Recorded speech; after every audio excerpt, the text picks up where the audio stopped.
আসসালামু আলাইকুম, শুভেচ্ছা আমন্ত্রণ মাই টিভি সংবাদে। আপনাদের সাথে আছি আমি উম্মে সাবেরিনা। শুরুতেই সংবাদ শিরোনাম। গণপরিবহনে বর্ধিত ভাড়ায় ক্ষুব্ধ যাত্রীরা, ঢের বেশি আদায়ের অভিযোগ। কার্যকরে খুশি মালিক শ্রমিকরা, লঞ্চ চলাচল স্বাভাবিক। নির্ধারিত ভাড়ার বেশি নিলে কঠোর ব্যবস্থার হুঁশিয়ারি ওবায়দুল কাদেরের। বাস ভাড়া বৃদ্ধির প্রতিবাদে বিএনপির দুদিনের কর্মসূচি ঘোষণা। বাংলাদেশ আর পথ হারাবে না, লন্ডনে নাগরিক সংবর্ধনায় প্রধানমন্ত্রী। রাজনৈতিক দল হিসেবে বিএনপির অস্তিত্ব সন্দেহজনক। করোনায় সর্বনিম্ন মৃত্যুর রেকর্ডের পরই মৃত্যু ও শনাক্ত দুটোই বাড়ল। একদিনে মারা গেছেন আরও 6 জন, নতুন শনাক্ত 215 জন। শুনছিলেন শিরোনাম, এবার বিস্তারিত। শুরুতেই গণপরিবহনের নতুন ভাড়া প্রসঙ্গ। গণপরিবহনে বর্ধিত ভাড়া কার্যকরে খুশি বাস শ্রমিক মালিকরা, কিন্তু চরম ক্ষোভ যাত্রীদের মধ্যে। তাদের অভিযোগ, ভাড়া যা বাড়ানো হয়েছে নেওয়া হচ্ছে তার থেকেও ঢের বেশি। সিটি বাস কিংবা দূরপাল্লা সব যাত্রীরই অভিযোগ অভিন্ন। গন্তব্যে যেতে বর্ধিত ভাড়া দিতে বাধ্য হচ্ছেন যাত্রীরা। তবে নির্ধারিত ভাড়ার বেশি নেয়ার অভিযোগ অস্বীকার করেছেন মালিক শ্রমিকরা। ড্যানি ড্রংয়ের রিপোর্ট।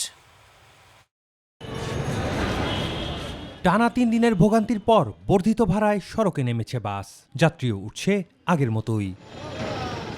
কিন্তু বিপত্তি ভাড়া নিয়ে। শহরতলির যাত্রীদের দাবি, বর্ধিত ভাড়ার সাথে বাস্তবের মিল নেই। নির্ধারিত ভাড়ার চেয়ে বেশি নেয়ার অভিযোগ করেন তারা। এদের কোনো ঠিক ঠিকানা নেই। জি, বেশি মনে হচ্ছে আমাদের। এটা আসলে আমাদের সাথে জুলুম করা হচ্ছে, বেশি নেওয়া হচ্ছে কারণ যে পার্সেন্টেজ হিসাবে যেটা আসার কথা সেই ন্যায্য ভাড়া নিচ্ছে না। ছিল এয়ারপোর্ট থেকে কারণ বাজার 25 টাকা, এখন 30 টাকা।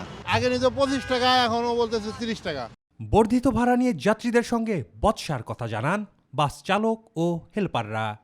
60 টাকা আগে আসছিল, এখন 10 টাকা এই দেয়, আর কোনো কথা নেই। কই গাড়ি গুড়ি লাগলে আপনারা পুরাই দেন, আমরা তো অভিযান করছি, আপনারা অভিযান করেন, ভাড়া কমাই দেবো সরকার। তেলের দাম তো ভাড়া কমায় নাই, কষ্ট করে দিচ্ছে আর কি।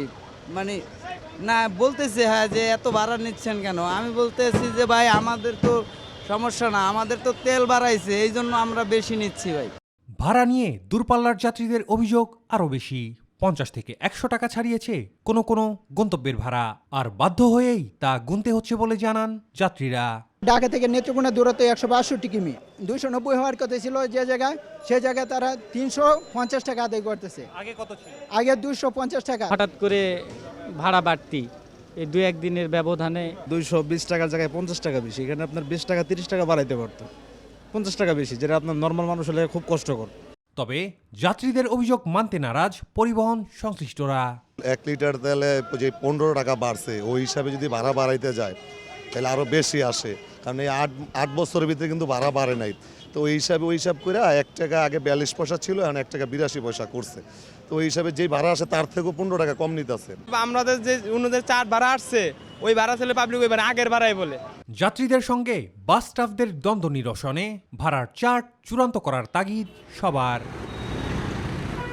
ড্যানি ড্রং, মাই টিভি, ঢাকা। এবার রাজনৈতিক প্রসঙ্গ।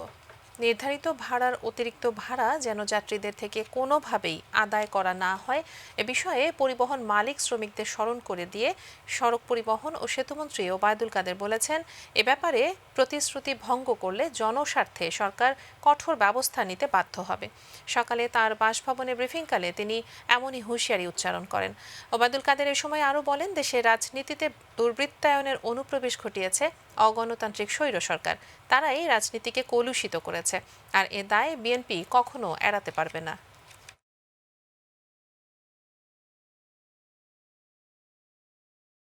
ডিজেলের মূল্যবৃদ্ধির কারণে বাস ভাড়া বাড়াতে হয়েছে।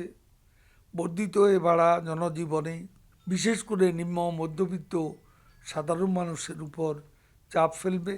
পরিবহন মালিক শ্রমিকদের আমরা একটা বিষয় স্মরণ করিয়ে দিতে চাই, নির্ধারিত ভাড়ার অতিরিক্ত ভাড়া যেন যাত্রী স্বাধীনের কাছ থেকে কোনোভাবে আদায় না করা হয়। এ ব্যাপারে প্রতিশ্রুতি ভঙ্গ করলে জনস্বার্থে সরকার কঠোর ব্যবস্থা নিতে বাধ্য হবে। জ্বালানি তেলের মূল্য ও বাস ভাড়া বৃদ্ধির প্রতিবাদে দেশব্যাপী 2 দিনের বিক্ষোভ কর্মসূচি ঘোষণা করেছে বিএনপি। আগামী 10 নভেম্বর ঢাকা ব্যতীত সব মহানগর এবং 12 নভেম্বর সব জেলা শহরে এই কর্মসূচি পালন করবে দলটি। জাতীয় প্রেসক্লাবের এক মানববন্ধনে বিএনপি মহাসচিব মির্জা ফখরুল ইসলাম আলমগীর এই কর্মসূচি ঘোষণা করে বলেন, সরকারের বিরুদ্ধে প্রতিবাদ সারা দেশে ছড়িয়ে দিতে হবে। এস এম আরিফের রিপোর্ট। জ্বালানি তেল সহ দ্রব্যমূল্য বৃদ্ধির প্রতিবাদে জাতীয় প্রেস ক্লাবের সামনে মানববন্ধনের আয়োজন করে বিএনপি। মানববন্ধনে দলের নেতাকর্মীরা বলেন, কারসাজি করে জ্বালানি তেলের দাম বাড়িয়েছে সরকার। শেখ হাসিনা অবৈধ সরকার, জনগণের সাথে কোনো সম্পর্ক নেই, তাই জনগণের উপর চাপিয়ে দিয়েছে ডিজেল এবং কেরোসিনের মূল্য বৃদ্ধি করে। এই বৃদ্ধি আমরা মানি না। মূল্যবৃদ্ধির প্রতিবাদে দেশব্যাপী 2 দিনের বিক্ষোভ কর্মসূচির ঘোষণা দেন বিএনপি মহাসচিব। এই প্রতিবাদ ছড়িয়ে দিতে হবে এবং সমগ্র দেশের মধ্যে জনগণকে জাগিয়ে তুলতে হবে।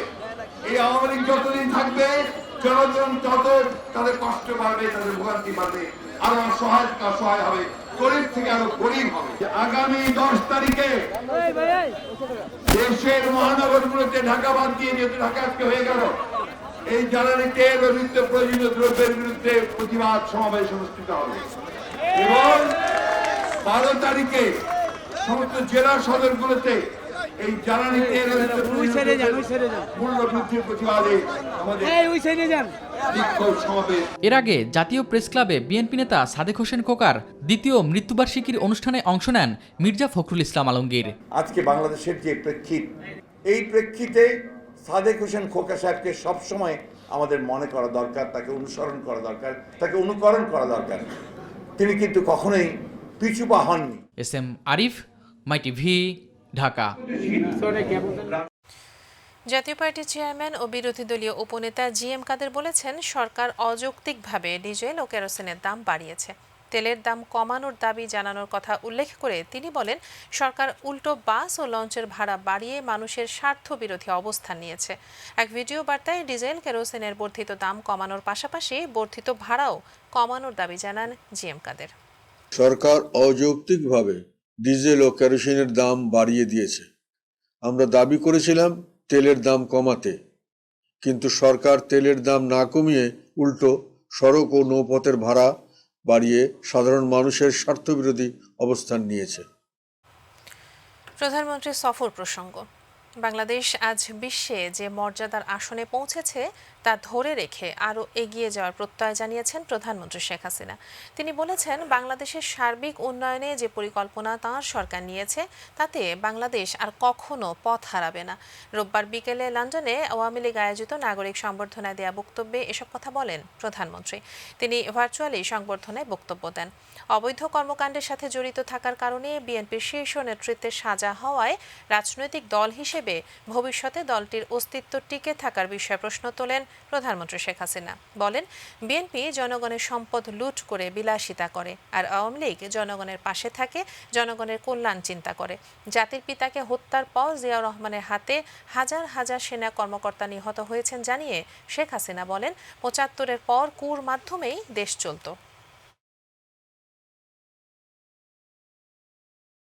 জনগণের সম্পদ লুট করে তারা বিলাসিতা করে, আর আওয়ামী লীগ জনগণের পাশে থাকে, জনগণের কল্যাণ চিন্তা করে। সাজাপ্রাপ্ত আসামি যে ফিউজিটিভ, সে হলো একটা দলের নেতৃত্বে, তো সেই দলের অস্তিত্ব থাকে কিভাবে? যে দলের নেতৃত্বই হচ্ছে সাজাপ্রাপ্ত আসামি, তাও খুনের মামলা, অস্ত্র চোরা কারবারি মামলা থেকে শুরু করে দুর্নীতির মামলা। এবং খালেদা জিয়ার ছেলেদের দুর্নীতি, এটা কিন্তু আমাদের না, এটা আমেরিকার FBI খুঁজে বের করেছে। এবার অন্যান্য প্রসঙ্গ।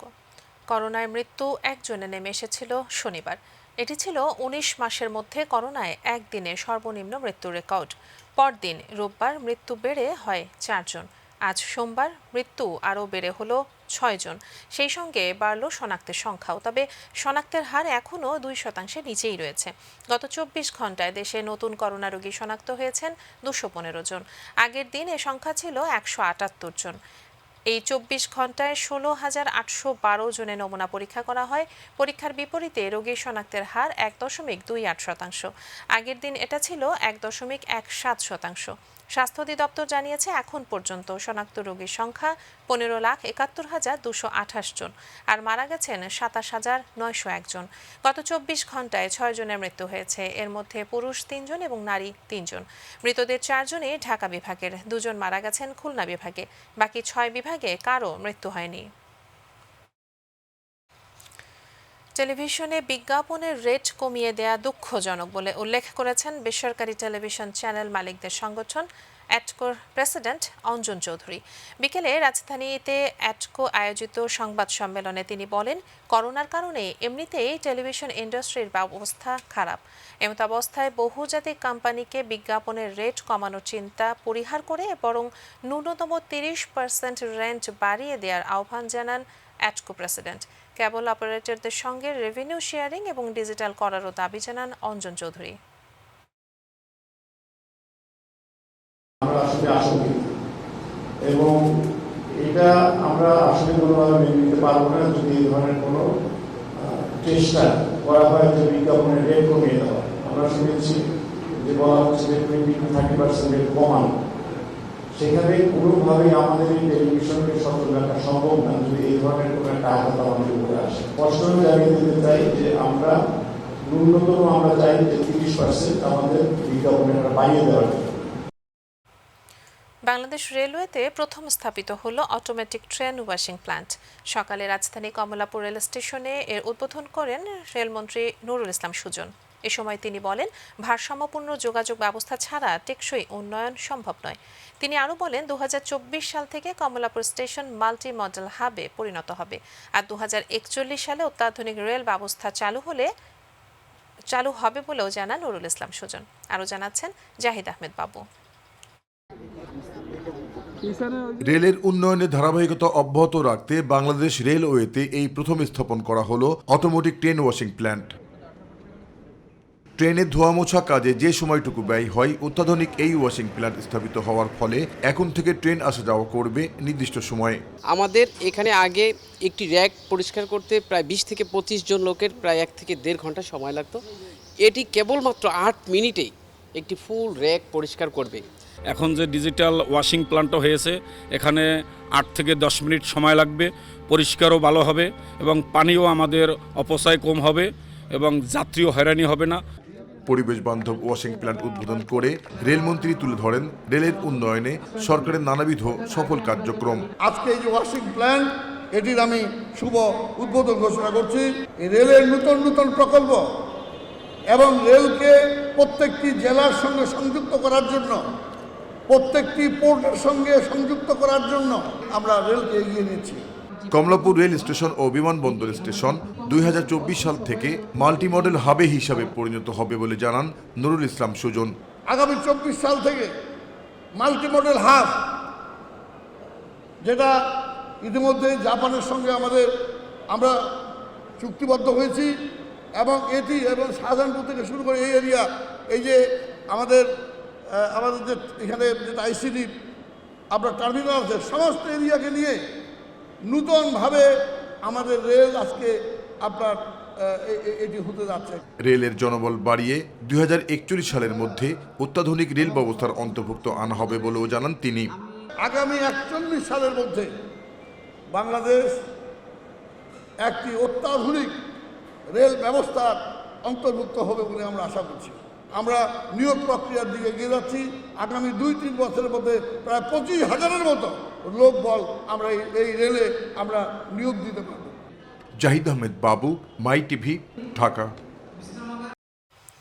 7.5 মাস বন্ধ থাকার পর আবারও সচল হচ্ছে ব্রাহ্মণবাড়িয়া রেলওয়ে স্টেশন। প্রয়োজনীয় সংস্কার কাজ শেষে আগামী 13 নভেম্বর স্টেশনটি উদ্বোধন করা হবে। পূর্বাঞ্চলীয় রেলপথে যাতায়াতকারী ট্রেনগুলো ব্রাহ্মণবাড়িয়া রেলওয়ে স্টেশনে নির্ধারিত যাত্রা বিরতি করবে বলে জানিয়েছেন সংশ্লিষ্টরা, আর এতে খুশি সাধারণ যাত্রীরা। প্রতিনিধি ম কাউসার ইমরানের রিপোর্ট, জানাচ্ছেন আতিকুর রহমান তিতাস। পূর্বাঞ্চল রেলপথের অন্যতম গুরুত্বপূর্ণ ব্রাহ্মণবাড়িয়া রেলওয়ে স্টেশনে প্রতি মাসে কোটি টাকারও বেশি টিকিট বিক্রি হয়। ঢাকা চট্টগ্রাম, ঢাকা সিলেট ও ঢাকা নোয়াখালী রুটে চলাচলকারী 7টি আন্তনগর, 7টি মেইল ও কমিউটার ট্রেন যাত্রাবিরতি করে স্টেশনটিতে। প্রতিদিন ব্রাহ্মণবাড়িয়া রেল স্টেশন দিয়ে অন্তত 4 থেকে 5 হাজার যাত্রী বিভিন্ন গন্তব্যে যাতায়াত করেন। 42টির বেশি ট্রেন প্রতিদিন চলাচল করে এখানে। গত 26শে মার্চ হেফাজতের তাণ্ডবে স্টেশনটির সিগন্যালিং সিস্টেম নষ্ট হয়ে যাওয়ায় 27 মার্চ থেকে বন্ধ ছিল স্টেশনটি। বর্তমানে নতুন করে সিগন্যালিং সিস্টেম স্থাপনের পাশাপাশি কাউন্টার ও অন্যান্য কক্ষ সংস্কার করা হয়েছে। 4-5 মাস যাবত রেল স্টেশনে যাতায়াতে সব দিক দিয়ে আমাদের অনেক কষ্ট হয়েছে।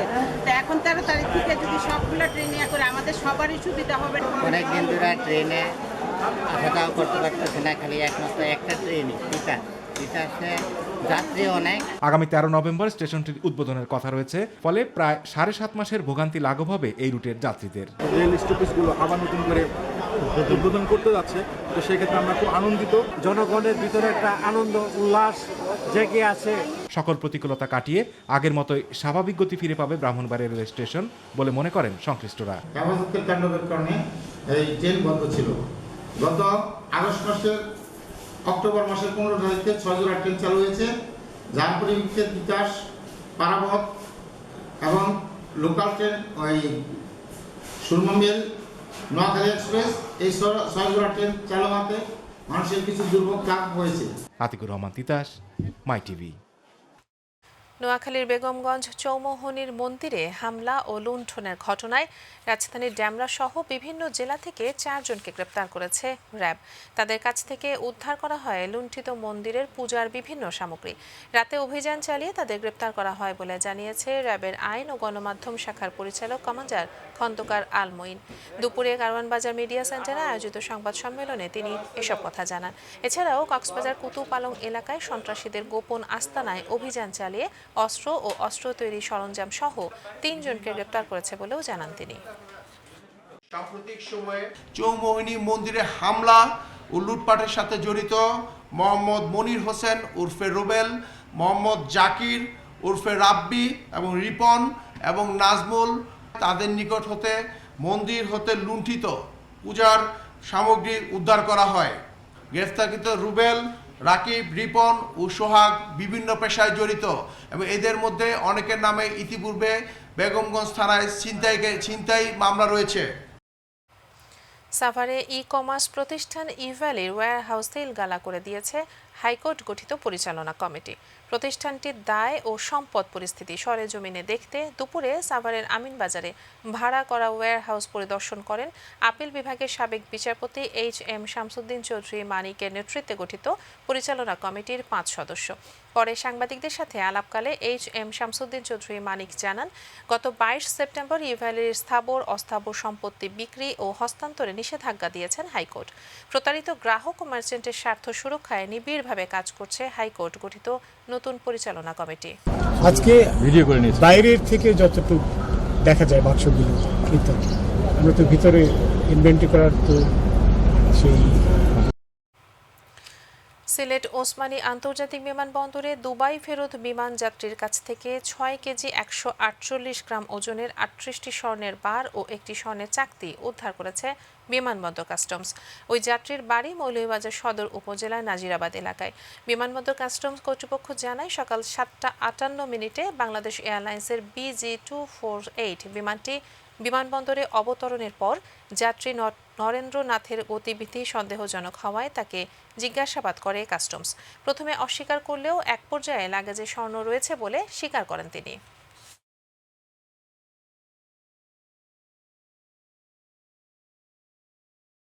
ব্যাগেজের ভিতরে এরকম 2টি জুসার মেশিন ছিল।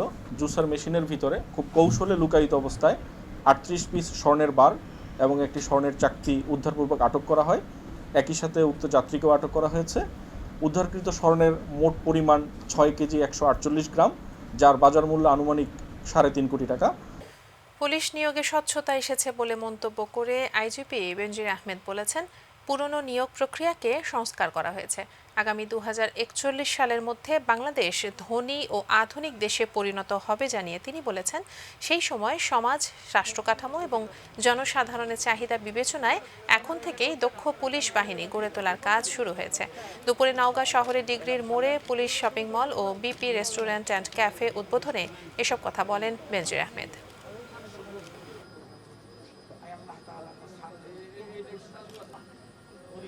ক্রিয়াটা হচ্ছে এই যে আমরা মূলত যে পুরনো পুলিশ নিয়োগ পদ্ধতি এটাকে আমরা সংস্কার করেছি। মাননীয় প্রধানমন্ত্রীর অনুমোদন ক্রমে মাননীয় স্বরাষ্ট্রমন্ত্রী এবং আমাদের মন্ত্রণালয়ের এতে বিশাল সাপোর্ট রয়েছে। আমরা গ্রেটফুল, কারণ আমাদের জানেন যে একটা আইন পরিবর্তন করতে গেলে অনেকগুলো মন্ত্রণালয়ের সহায়তা প্রয়োজন হয়। এরই সাথে সংবাদের শেষ প্রান্তে আমরা যাবার আগে আরও একবার জানিয়ে দিচ্ছি সংবাদ শিরোনাম। গণপরিবহনে বর্ধিত ভাড়ায় ক্ষুব্ধ যাত্রীরা, ঢের বেশি আদায়ের অভিযোগ, কার্যকরে খুশি মালিক শ্রমিকরা, লঞ্চ চলাচল স্বাভাবিক।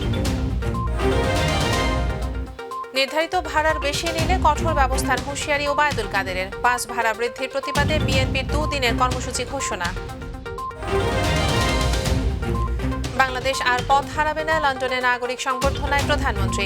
রাজনৈতিক দল হিসেবে বিএনপির অস্তিত্ব সন্দেহজনক। করোনায় সর্বনিম্ন মৃত্যুর রেকর্ডের পরে মৃত্যু ও শনাক্ত দুটোই বাড়ল। একদিনে মারা গেছেন আরও 6 জন, নতুন শনাক্ত 215। ভারতের ছত্তিশগড়ে সহকর্মীর গুলিতে সিআরপিএফ এর 4 সদস্য নিহত, আহত আরও 3 জন। অভিযুক্ত কনস্টেবল আটক।